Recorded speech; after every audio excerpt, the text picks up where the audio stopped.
Why don't we take that from the top, Can I use this in bloopers, by the way? That'd be fun. Take two. Well, welcome everyone to an exclusive interview with the WDSN network.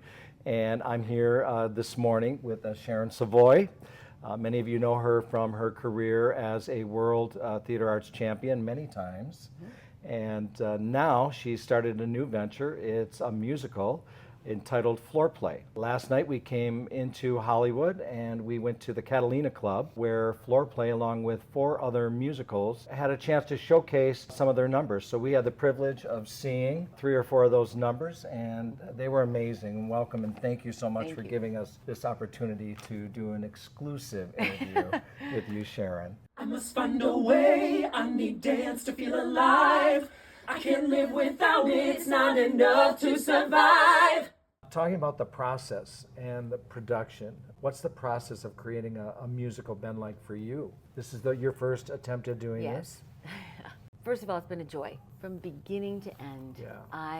Someone said, oh, it must be so hard. Well, the hard part is believing in it in the empty spots when you're waiting for the next step to happen.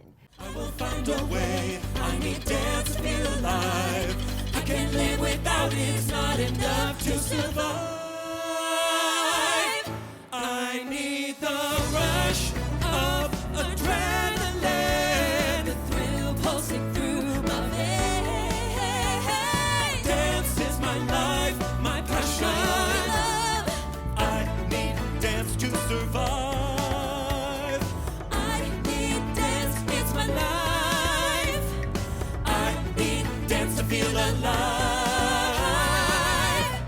I had all this stuff written, and like I said, I met Danny Provder, the composer, and then, okay, we need singers. Okay, are they the right singers? And then we went to record, and his recording studio is in his garage, but it is... Really? Oh, yes, and it's completely filled with, loaded with professional equipment. And these singers came in, and we're talking 3-4 hours on one song, and oh, no, I know I can do that note better. I was going, I must find a way. No, I must find a way. No, you're right.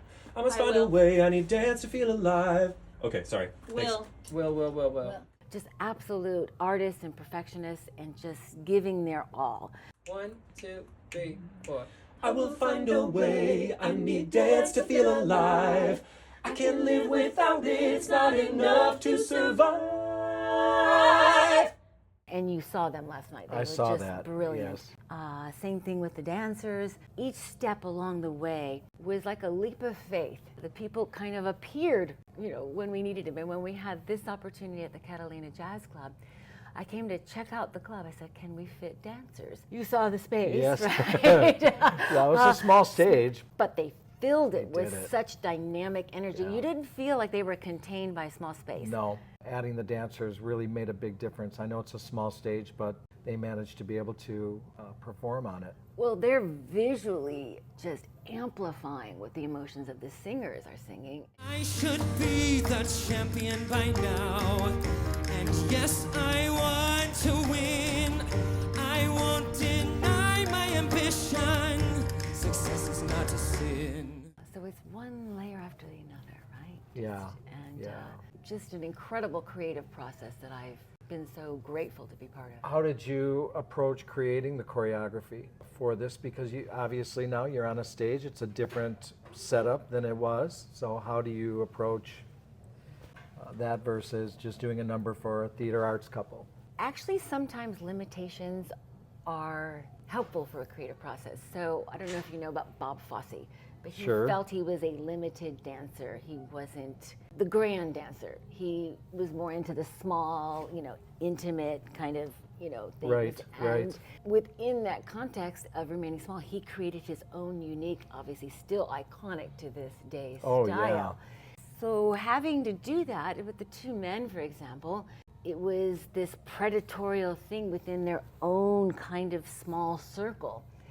And with the Love and Floorplay, it also kept it like, in the shape of a heart, right? You didn't ever want the boundaries of those heartstrings to get too far. It had to be this coming and going when She slightly goes away, could this be love? And he almost just beckons him there with her movement of her heart, Right, and then he comes right. and leans over her, and I could hear the audience gasp. And a couple inspiration, there's a part you may not even remember it. So these are like details that I get into as a choreographer, Right. because they had like a Adagio section, and then they had an international Latin cha-cha section. And then there's a part after the little, where they almost kiss on the dip, that they come up and they're very slow, even though music's Right. coming back on. Yeah. But if you recall the part with Tony and Maria in West Side Story, when they first Yes. meet, and everything fades away. Right. And they're just doing that chassé rock step, as The if gym they're scene. correct, they're in their own bubble. So I had them just do this little, just basic rumba where they're almost being led by heartstrings.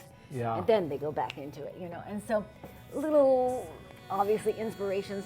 I have loved musicals my whole life. In fact, West Side Story was the first thing I saw when I was Yeah.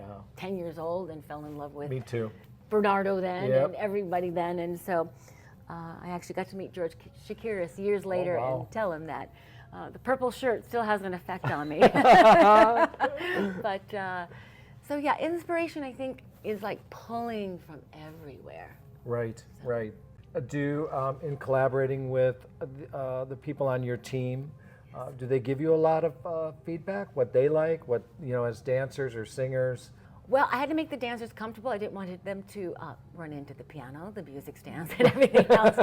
Basically, I would show them what I wanted, especially the men. Right. That was interesting to choreograph for 2 men. And then I said, okay, come on, guys, more testosterone, Yeah. more aggression. Come on, And Right. so we're doing that. Like slap him on the back of the hand.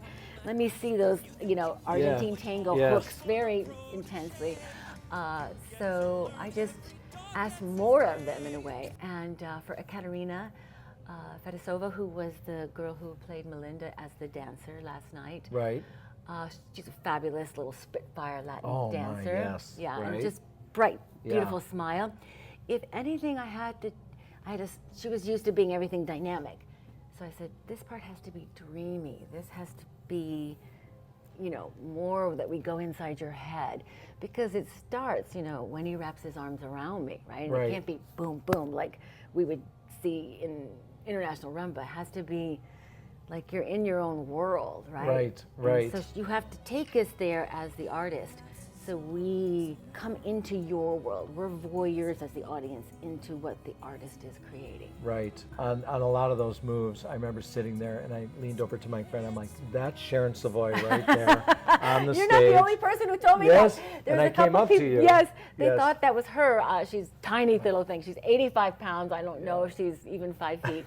I'm much taller, but they said, we first thought it was you because she walked Yes. on and she looked tall from the stage and she had blonde hair and some, obviously if I Right. choreographed her, she's going to have some kind of indication. You're showing her Yes. what it is you want her to do. Yeah. She did an amazing job. All of them were just, I Right. couldn't have been more thrilled. They're on fire. They really were Well, they're feeding off each invested other. Yes. too. I don't know what the next step is or how that all works. Talking about that, but now you were able to showcase some of your numbers. Is the musical done, or Yes. do you? It is. So it's completely finished. Yes. Have you performed it yet in full? No. And so, do we have some plans for that? Paul Harris, who is a Latin and ballroom dancer from England who went into choreography and did the Harry Potter films, Right. is helping me put together a cast at the West End to do a workshop. They would be ideal because they're triple threats. So a triple threat is someone who sings, dances, and acts. They were brought up in England. So a lot of them that he's choosing have international Latin training, which see. would be essential in particular for the 3 younger main characters. Right. It could be faked more, by Javier and Lana, Right. for example, but it would be best if they had some training in it. We know what Latin dancing brings to the stage.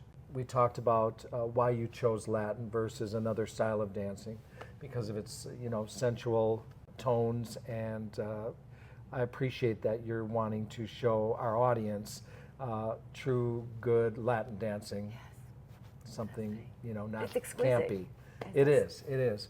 You're getting closer to that next step, Yes. which is to opening someday. What are you most excited about as Floorplay's going in that direction?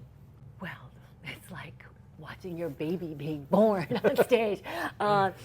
I want to have an ensemble that is electrifying. So from the moment, I couldn't put them on stage last night, but Right. there should be an ensemble with the opening number. Everyone should be moving in their seats. Right. And the beginning and end is bookended like that. But through the middle, they should be moved personally. And someone said to me, "Oh, this is like a new age chorus line." I said, "It is. However, the difference is in chorus line, the entire story arc was, okay, you must fit in and Right. blend in and be the part of the chorus. This is the opposite arc.